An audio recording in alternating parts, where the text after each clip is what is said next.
So the government, they need money to operate. And you know what they love more than anything? Taxes. Oh, you got it. They love it. They love money.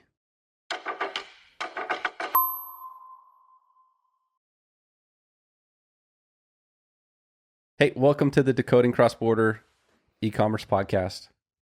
For kids. For kids. I love it. I've got my Cool Kids Club Cool shirt Kids on. Club. Yep. We also have a kid, Logan.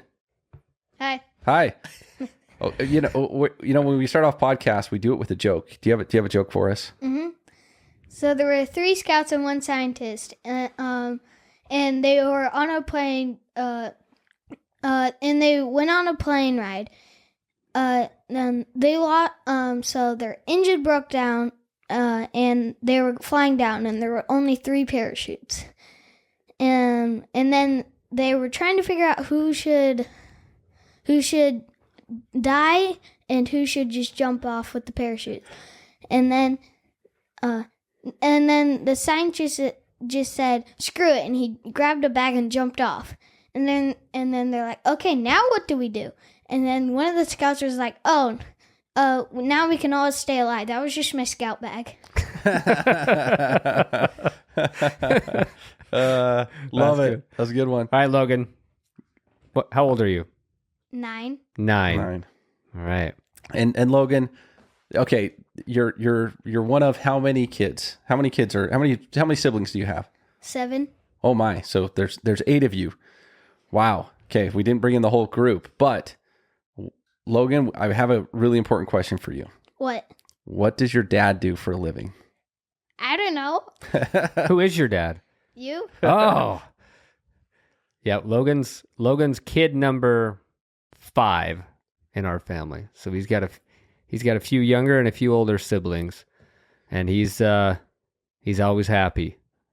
Okay, well, He's always up for a challenge. I think he's up for one today. Yeah, I think what we're going to try to do is explain what Zonos does, which is what your dad does for a living, to a 9-year-old. Okay, Aaron, do you want to put me on the spot? Sure. Do you want to? You explain it, and then you repeat back to your dad what he does. Then I'll explain it, and then you repeat back to me how I explained it. How about that? Okay. All right. I have heard that you haven't really mastered anything complex unless you can explain it in simple terms to someone.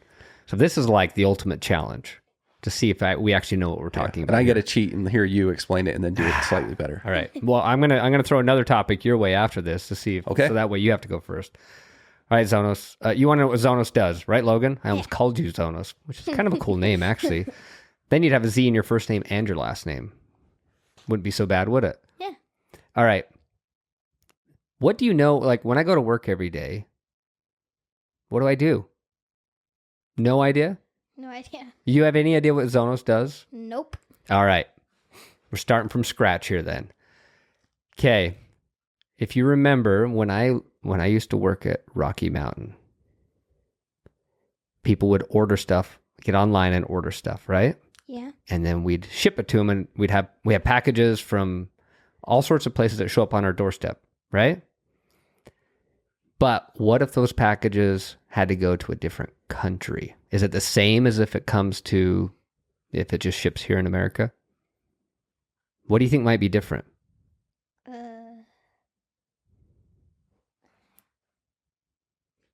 All right. Couple things. It has to go a long ways, right? Yeah. So it's going to be, you have to ship it. It's going to be more expensive to ship it. So you have to be able to calculate how much it's going to cost to ship it.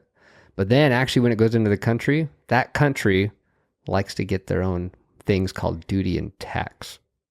You familiar with sales tax? Like if you go to the store to buy bubble gum, might be $1, but then they add on another 6 or 7 cents to it in tax, right? Yeah. You've seen that? Mm-hmm. Well, that same thing happens when it goes into another country. That country says, hey, wait a minute, we need to get our taxes too. But the tricky part is, depending, if you're shipping to 200 different countries, and you're the store trying to ship to 200 different countries, right? Every country has a different way of calculating their tax.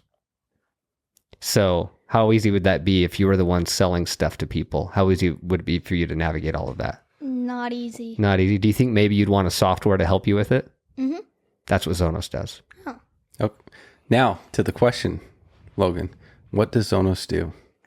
Zonos helps people like ship packages and get their taxes. Yes, that was really good. I think that's a Boom. winner. All right. I don't even know if I need to explain it. That was awesome. Good job. You See, know my the kids Logan. listen once in a while.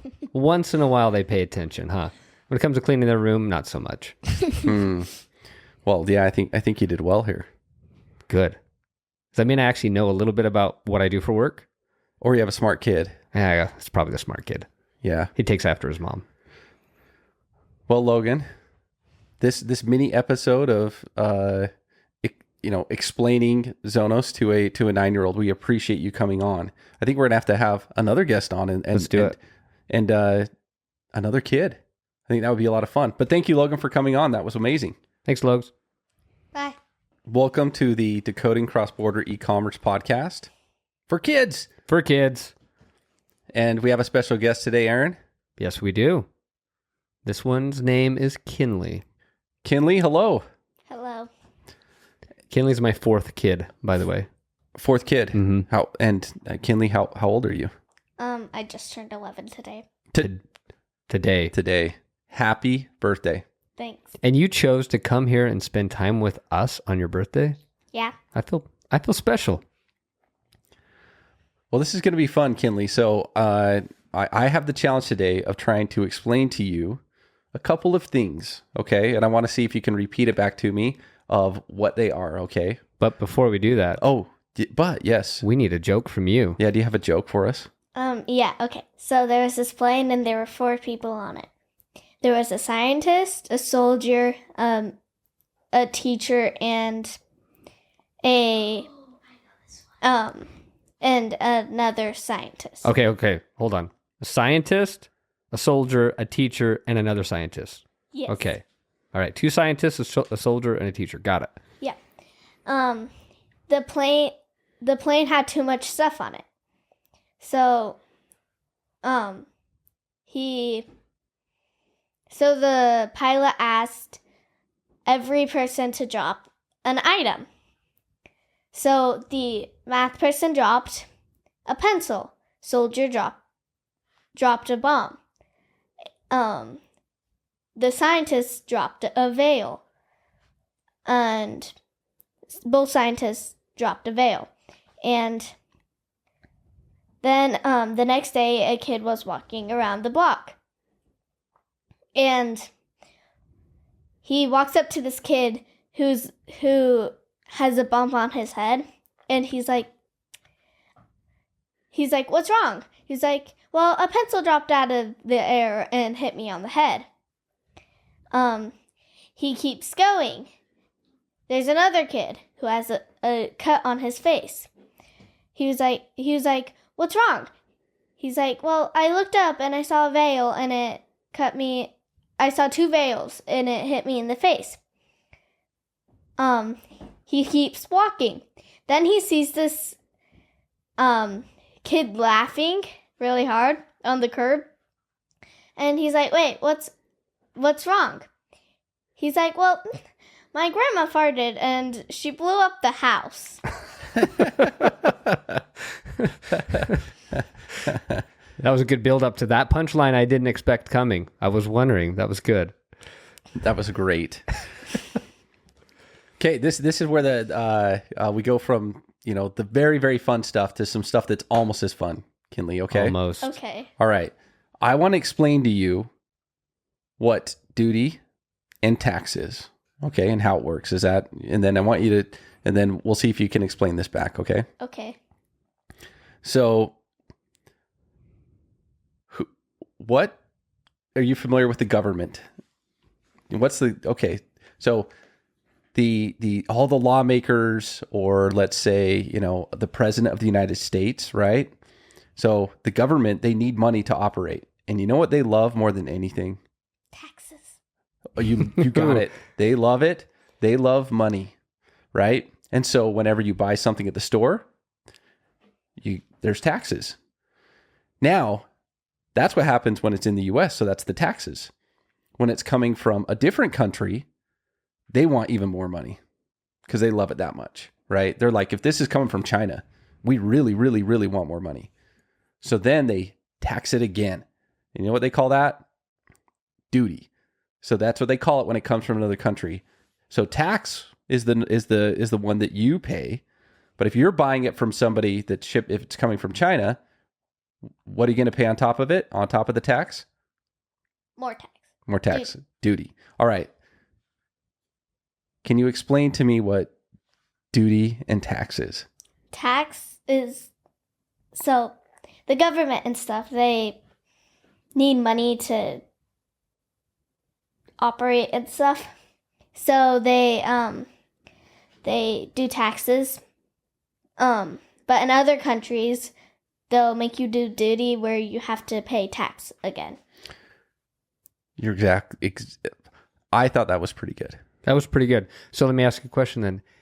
When you buy something here at the store that says made in China, is there duty involved in that too? No. Was there duty paid on that product when it came into the US? Yes. Yes. But you didn't pay it directly, right? But somebody did. And that's kind of part of the price of the product, is they had to build in the duty, and then all you have to worry about is sales tax on top of it. Yep. Okay. That's pretty good.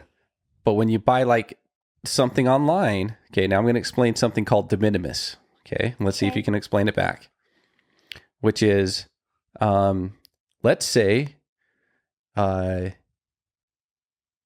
your brother is selling things to you. He has lots of these things, right? Or no, you're selling to your brother. Okay. You have a business and you're selling stuff to your brother. Oh, she loves selling stuff to her brother. But every time you sell him something, you have to spend 10 minutes trying to calculate and figure out like this little extra tax that you have. It's called the Kinley tax. Okay. You have to spend like 10 minutes to figure out how much it's going to be. And let's say that he bought something for $1 and you're maybe going to make a penny. And then you have something else that you're selling that's $10 and the tax you're going to make on that is 50 cents.